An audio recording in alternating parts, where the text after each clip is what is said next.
곽정환 회장의 항구적 평화세계의 길. 2부 생명을 걸고 나선 참사랑과 평화의 길. 10일. 문선명 선생님의 해양에 대한 비전. 1987년 발간된 하나님의 뜻과 해양섭리 서문으로 실린 글.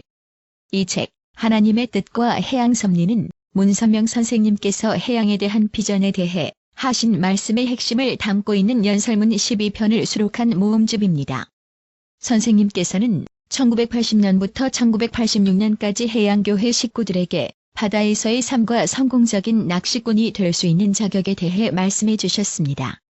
그 중에서도 어류와 해류 그리고 조류를 대하는 관심과 지혜, 수산업의 경제적 문제점, 개발되지 않은 엄청난 잠재력을 갖춘 식량 자원으로서의 바다, 그리고 이상세계의 건설에 있어서 바다의 가치 등에 대하여 매우 구체적으로 말씀하기도 하셨습니다.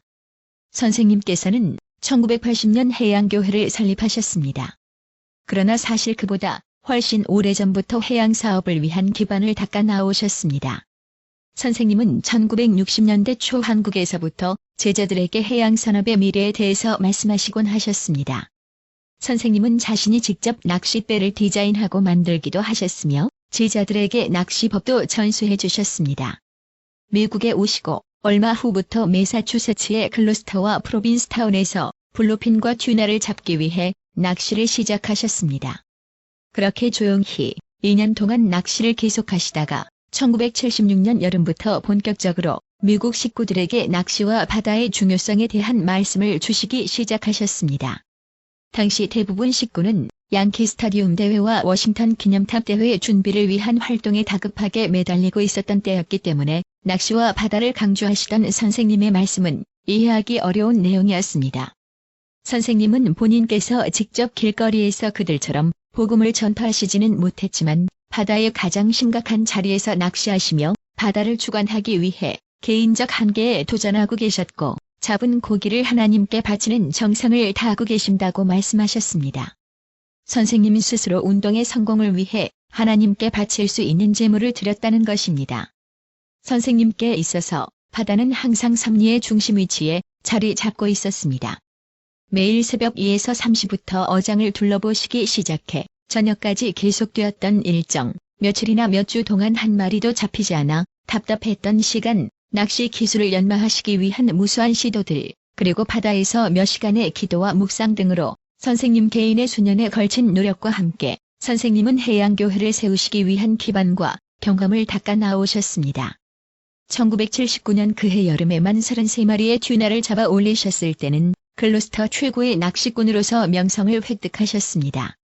그러므로 식구들에게 해양교회의 활동을 지시하셨을 때는 이미 설리에 관한 업적을 세워놓으시고 그들이 따라올 전통을 만들어 놓으셨던 것입니다.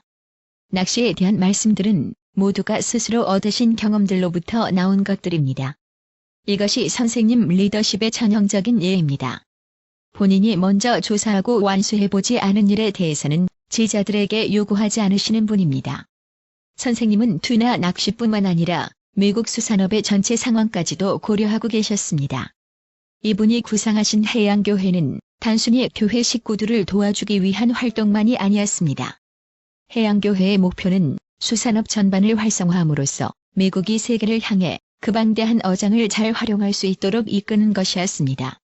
당시의 부두에서 거래되던 생선 가격으로는 일반 어부들이 생계를 꾸려가기도 힘들다는 걸 아셨던 겁니다. 예를 들어 글로스터에 처음 오셨을 당시에 일본에서는 값비싸게 팔리던 블루핀 튜나의 가격이 1파운드에 몇 센트밖에 되지 않았습니다. 많은 배가 여름 내내 5에서 7마리밖에 못 잡을 정도로 튜나 잡기가 쉽지 않다는 점을 고려할 때 어부들이 부당하게 대우를 받는다고 생각하셨습니다. 그래서 수산 도매업을 하고 있던 일본 식구들에게 더 나은 가격으로 생선값을 어부들에게 지급하라고 지시하셨습니다. 1979년에 그 회사에서는 당시로는 들어보지도 못한 가격인 1파운드에 1달러 50센트의 값을 치러주었고 그때 이후로 가격이 계속 올라가 1986년에 이르러서는 1파운드에 12달러까지 올라갔습니다. 처음에 문 선생님께 적대적이었던 지역 어민들도 그분이 지역에 쇠퇴했던 수산업의 한 분야를 활성화한 걸 보고 결국 자신들의 이익을 위해 도와주셨다는 것을 깨닫게 되었습니다.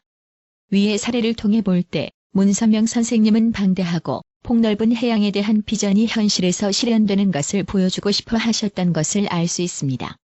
글로스터의 튜나 산업을 위해 선생님께서 하신 일은 다른 모든 수산업 분야, 연안 새우잡이에서부터 심해, 트롤어선, 그리고 조선소까지 적용될 수 있습니다. 물론 이러한 활동은 해양교회를 맡을 새 책임자들을 위한 훈련의 기초가 되고 있습니다. 올바르게 개발만 된다면 해양자원은 상업적인 면에서뿐만 아니라 세계 각처에서 기아로 죽어가는 많은 이들을 살릴 수 있는 고단백 식품으로서 엄청난 가능성을 갖고 있습니다. 하지만 현재 미국 수산업의 침체는 기술의 부족보다는 오히려 영적이고 인격적인 문제로 인해 기인한 것입니다.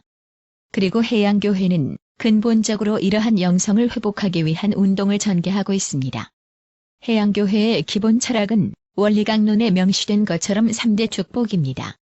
이는 3대 축복을 복귀한다는 전체 통일운동의 철학과 맥을 같이 하고 있습니다.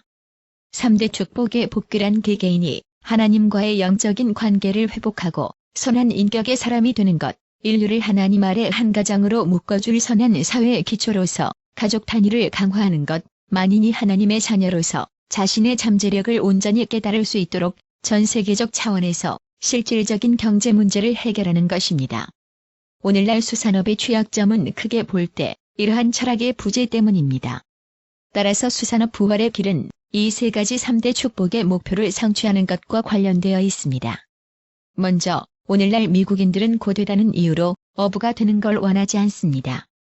물질 만능주의 문화 속에서 사람들은 편안한 산만을 찾아다니고 있습니다.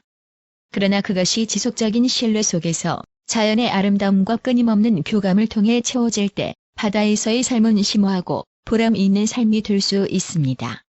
사실 바다는 살아계신 하나님을 만나고 뜨겁고 열정적인 하나님의 사랑을 경험할 수 있는 최고의 장소이기도 합니다. 바다를 향한 도전들은 인격을 도야시켜줍니다. 우리는 바다에서 고통, 인내, 신뢰, 책임, 그리고 리더십을 통해 둥글고 강하며 사랑할 줄 아는 사람으로 성장할 것입니다. 그런 사람은 나라에서 최고의 인격자 중 한 사람이 될 수 있고 결국 도덕성 회복을 위한 중추적 인물이 될 수 있습니다. 둘째로 오늘날 많은 어민 가족들은 오랜 시간 배우자의 부재를 이겨내야 한다는 점과 남편과 아내 모두 그 기간의 외도에 대한 유혹을 쉽게 뿌리치지 못한다는 점 때문에 힘들어하고 있습니다. 이러한 상황은 도덕적 기준이 파괴되면서 더욱더 악화하여 가고 있습니다. 그러나 해양교회 철학을 통해 어부와 그 배우자 모두 결혼해서 청절의 중요성에 대해 배우게 될 것입니다. 덕망 있는 아내는 남편이 바다로 나가 있는 동안에도 다른 남자와 외도하지 않을 것이고 의식 있는 남편 역시 아내와 떨어져 있다고 해서 함부로 쾌락적 생활을 영위하지는 않을 것입니다. 서로에 대한 정절은 자신을 지켜주는 내적인 힘의 원천이 됩니다. 이러한 도덕 교육은 나아가 남편과 아내로 하여금 수산업에서 서로가 함께 일할 수 있고 가족 전체를 위한 일로서의 어업을 위한 새로운 방법을 찾도록 고무시킬 것입니다. 셋째로 미국 수산업의 쇠퇴는 제한된 국내 어업시장 때문이기도 합니다. 값이 너무 낮게 매겨지기 때문에 어민들은 보트와 도구들을 감당하기 위해서 빚더미에 앉을 수밖에 없습니다. 최근 소농들에 대한 무분별한 압류 환수 이전에도 미국 어민들 사이에서 파산은 수년 동안 일반적인 일이었습니다. 건강한 수산업 발전을 위해서는 먼저 적당한 가격 책정이 필요합니다. 이 문제를 해결하기 위해서는 개인적 단위의 시각을 극복하고 모든 이들이 인류 한 가족으로 상호 연관된 존재들이라는 생각으로 경제를 바라보아야 합니다. 많은 도매업자가 어민들에 불리하게끔 큰 이익을 취하고 있지만 장기적으로 볼 때는 생산 단계에서부터 건강한 산업으로 육성하는 것이 좋은 것입니다. 현실적으로도 생산자로부터 도매업자와 소매업체까지 모두 종적으로 통합해야 수산업이 경제적인 성공을 이룩할 것입니다. 미국 사람들은 더욱 높은 차원에서 어업의 세계적 시장을 공략해야 합니다. 미국에서 잡은 고기를 좀 더 나은 가격에 판매할 수 있는 나라로 수출하는 사업을 조직화해야 합니다. 동시에 수산 제품이 그 나라의 불충분한 영양 문제를 해결해 줄 수 있다는 점을 장려함으로써 개발도상국에 도움을 줄 수도 있습니다. 문 선생님은 첨단 기술에 의한 양식 산업을 통해서 바다가 세계에서 굶주리고 있는 사람들을 먹여 살릴 수 있는 식량을 무제한 공급할 수 있다는 비전을 갖고 계십니다. 어부, 도매업자, 과학자와 정부 관계자들이 바다의 식량 공급을 위한 잠재성을 개발하면 이익이 넘치는 부의 원천을 발견할 수 있을 것입니다. 문 선생님은 모든 해양교회 회원들이 젊은이들을 비롯하여 이 분야에서 멋진 사례를 남겨주기를 기대하고 계십니다. 젊은이들은 비전과 꿈을 키워야 하며 바다가 그것을 가능하게 해준다는 걸 알고 계십니다. 바다는 아름답고 흥미진진합니다. 그것의 아름다움은 모든 세대의 시인과 운동선수들 그리고 모험가들을 매료시킵니다.